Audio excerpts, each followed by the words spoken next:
I also want to talk about some other players, non-Stephon Diggs offensive players, including our tight ends, including our receivers. So Gabe, Knox, Kincaid, whatever. Kevin, obviously we've seen so much discourse involving all these players this past week, rightfully so. Post-loss discourse always breeds some different finger pointing and whatnot. What are your thoughts on just the non-Diggs contributors on this offense? And do you think you need to see more out of certain people, or are people just performing well? I think you got to give Gabe Davis his credit. I think he's performing really well, looking like a 1,000-yard, 13-touchdown season. Any team in the league would take that. So I think it's easy to forget his production. Maybe we focus on one negative player, one drop, or a situation that, you know, you'd like to see more from Gabe for some reason. But he's doing every bit as much as a top 3 wide receiver too. Like, he's competing against the T. Higgins, the Jalen Waddles, as much as we think those guys are better, I guess, for whatever reason. Statistically not true, like especially this season, and that's the season we're talking about. He is a top flight receiver too at the moment, like Devontae Smith. He's up there with Devontae Smith. Both of his metrics are really good. I've heard people say stuff like, well, I like Cooks better, or I like Cortland Sutton. Yeah, Cortland Sutton, or other situations. And I'm like, Cortland Sutton's probably their one, right? But like, he is a top 2 receiver on every team in this league, or almost all of them. And he's a top 3 one, and he's been very productive. And Josh Allen trusts him. He trusts him in scramble drills. He trusts him deep. He even trusts him in 50-50 balls. He trusts Gabe Davis to win more than he loses. And that's, I think, what's the hesitancy with the other weapons, is that he trusts his 2 boundary receivers, which is what you want your quarterback to do. And I think sometimes people are infatuated with, like, well, where's Sherfield? You know, but where's Hardy? He's running, you know, these verticals, and I'd like to see him. And you saw that the Bills target him once last week, so maybe he'll start to get going. But where the tight ends are kind of cannibalizing each other in 12 personnel, but that's how it is.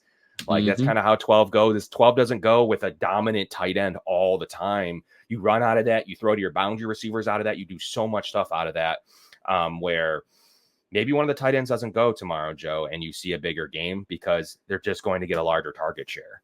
Yeah, I mean, that's just spot on. And you also have to remember, this is a Stephon Diggs-led offense. Like, I think a lot of people going into this season, and myself included in certain components of it, had this kind of delusion of grandeur where this ball was going to be spread evenly amongst everybody, that there were going to be, like, you know, and it's still possible to do this, but kind of like Hardy's getting 500 and Knox is getting 500 and Kincaid's getting 500 and Diggs is going to have another 15. Like, Stephon Diggs dominates the target share in the receiving core because he's Stephon Diggs. You're going to throw him the ball. You have to throw him the ball.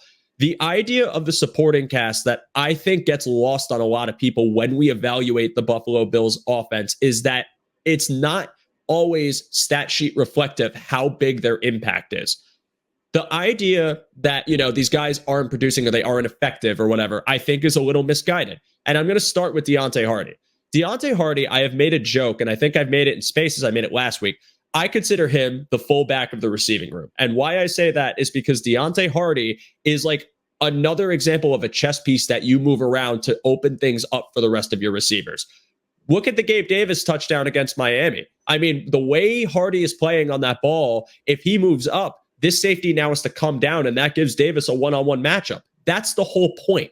Obviously, they're paying him a lot of money, and I think people are kind of off put by the idea that they're, for his position, I should add, giving him that much money for the absence of, like, crazy plays from him. Deontay Hardy being on the field, stretching defenses, moving around, and having to be respected, and until they stop respecting him and then he starts getting more opportunity, which, by the way, has been happening. You saw it against the Jaguars. You saw it in times against Miami. He is productive even when he's not getting the ball. And that's kind of the idea of this whole entire offensive structure. The 12 personnel that this team runs right now with 2 tight ends. You said it, Kevin, how it's affecting their run game. That's kind of the point, in addition to having these pass catchers. Yes, it'd be great if Dalton Kincaid was truly getting all of these targets and he's having 100-yard games and he's being productive. But Dalton Kincaid is getting open. The idea is that they want him to get open. That route might not be going his way, or Josh might look off of him for whatever reason because there isn't a rapport built, which we've seen that happens with Josh Allen and new receivers.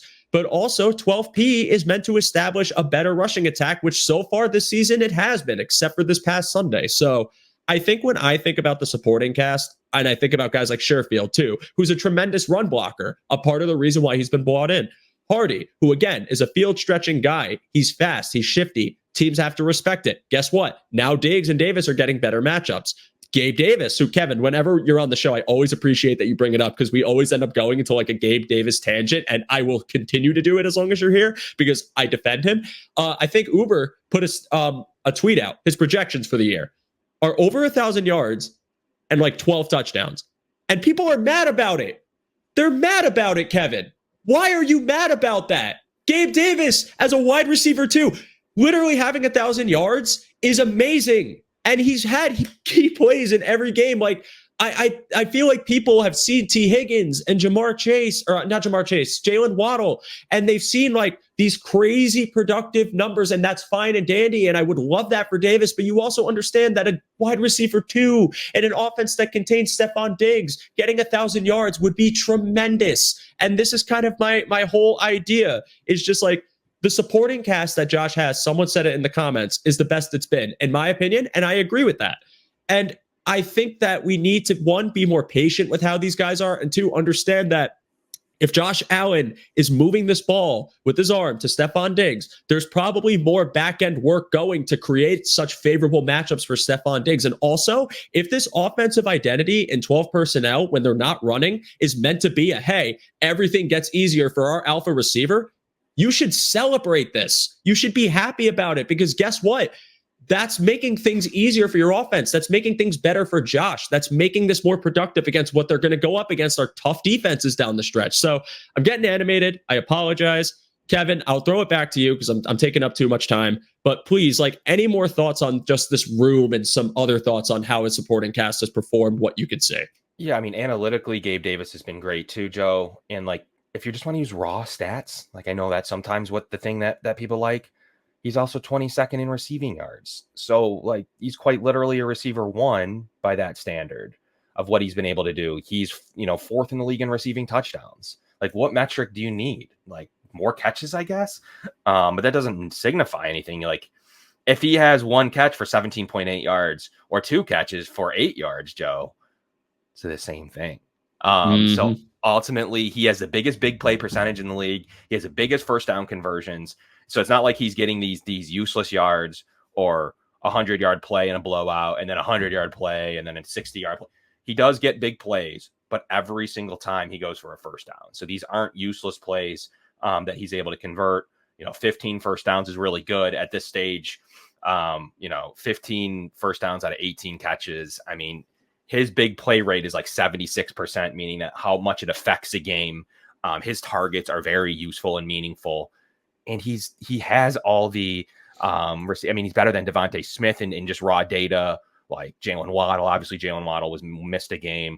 Like there really isn't a receiver two right now that's better than him in terms of some of his metrics and even just box score.